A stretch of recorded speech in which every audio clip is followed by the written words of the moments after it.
بینەر و بیستەرە ئازیزەکانی رادیۆ تەلەڤیزیۆنی سلێمانی جوانترین سڵاوتان لەبێ لە بەرنامەیەکی تایبەت بە کارنامەی کاندیدا ئافرەتەکانی لیستی سەدونەوەی پارتی دیموکراتی کوردستان لەگەڵتان دەبین بە میوانداری زۆر بەڕێز خاتوو ڕاژان ئەوڵا. خاتوو ڕاژان بەخێر بێ، سوپاس دەکەین بۆ ئامادەبوونێت. زۆر سوپاس بۆ ئێوەش.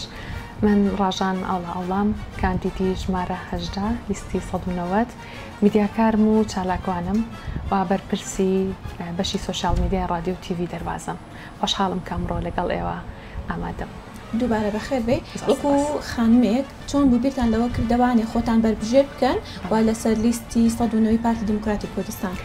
بەڵێ من وەکو ئافرەتێک کە هەمیشە لە نێو ئازار و ئێشی سەرجەم چین و توێژەکاندا بووم، بە پێویستمان زانی ئێمە وەکو ئافرەتێک کە لە بوارەدا لە پەرلەمان خۆمان ببینینەوە بۆی زیاتر و زۆرتر خزمەت بگەێنین. زۆر باشە خاتوو ڕاژان، بەڕێستان خۆتان بەربژێر کردووە لەسەر لیستی 190 پارتی دیموکراتی کوردستان. هەستان بە هیچ بۆشاییەکە لە سنووری سلێمانی وە بتانێت لە ڕێگای پەرلەمانەوەوانێ ئەم بۆشاییانە پڕ بکەنەوە؟ بەڵێ بەدڵنیایەوە دەیان و سەدان بۆشایی هەیە لە سنووری پارێزگای سلێمانی، ئیداری گەرمیان، ئیداری ڕاپەڕین. ئێمە وەکو کاندیدانی لیستی پارتی دیموکراتی کوردستان پێمان خۆشە و ئاوەدانی و ئاسایشی و خۆشگوزەرانیە بگوازینەوە بۆ سەرجەم ناوچەکانی تریش.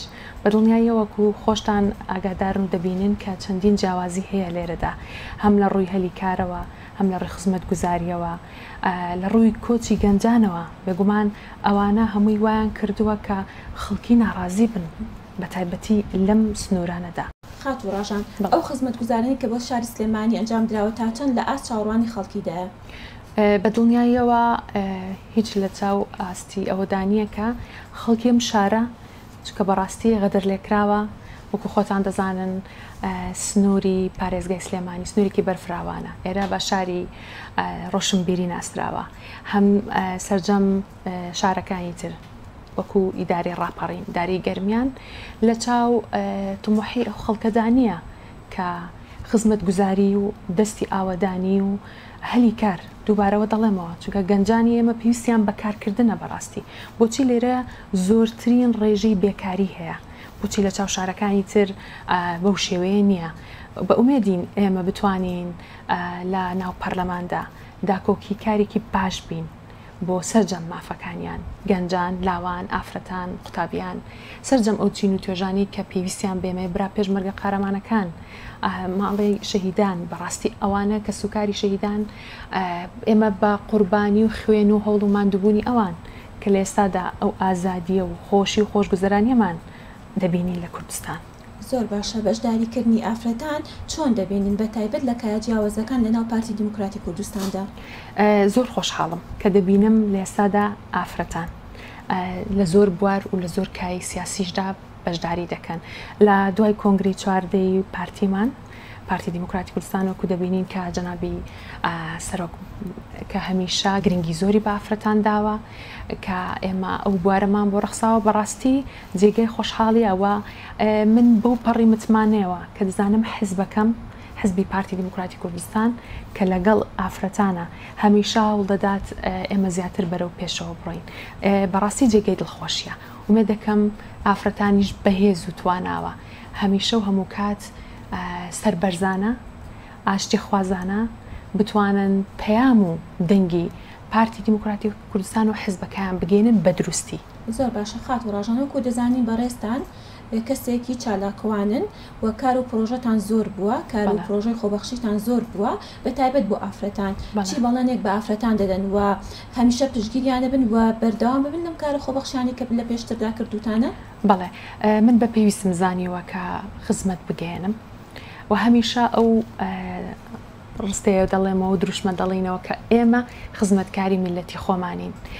هەرچی کارە خێرخوازیەکانم، هەرچی ئەو هەلیکاری کە بۆ خانمان و بۆ لاوان و بۆ گەنجان ئێمە ڕەخساندومانە، من بە ئەرکی سەرشانی خۆم زانیوە، چونکە من قوتابی ڕێبازێکی پیرۆزی بارزانیم و بەڵێن دەدەم کە هەر بەم شێوەیە کار بکەم.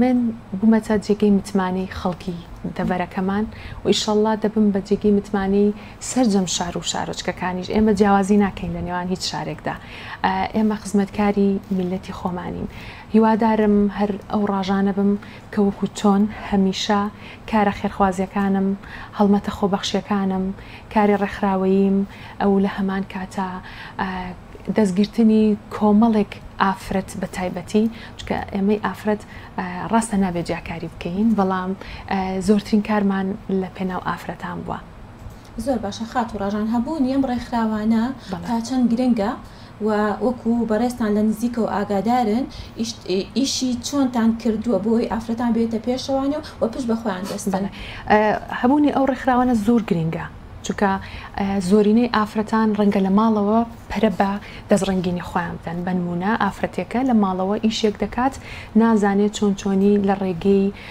کارە دەستیەکانی خۆیەوە یاخود هەر پیشەیەکی جیاواز و جۆرا و جۆر ئەم ڕێکخراوانە توانیوانە ببن بە پردێک لە نێوانیاندا هەم کارەکانی خۆیان درێژە پێ بدەن هەم بتوانن داهاتێکی مادی لەگەڵیشان معنەوی بەڕاستی من زۆر بە زەڕووی دەزانم ڕێکخراوەکان بە تایبەتی ئەو ڕێکخراوانی کە من کارم لەگەڵ کردوونە توانیومانە کۆمەڵێک کەس هەلی کاری زۆر باشیان بۆ بڕخسێنین دڵخۆشی من لەوەدا بووە کە لەگەڵ ئەوەشدا ئێمە دەست گرتومان کردوون لەگەڵ ئەوەشدا ئێمە کۆمەڵێک کاری جیاوازمان کردووە بەڵام لە ئێستادا ئەوان پرۆژی بچووک بچووکیان بەخۆیان بنیاد ناوە بیرۆکەکانمان پێداون ئەوان زیاتر و زۆرتر پەریان پێداوە بەڕێستانۆک و خۆتان بەربژێر کردووە لەسەر لیستی 190 پارتی دیموکراتی کوردستان کە چوونە پەرلەمان چی بەڵێنێک بە ئافرەتان دەدەن هاوکاریانە بن بۆ گەورەکردنی ئەم پرۆژانە بێگومان ئێمە وەکو چۆن لە ڕابردوودا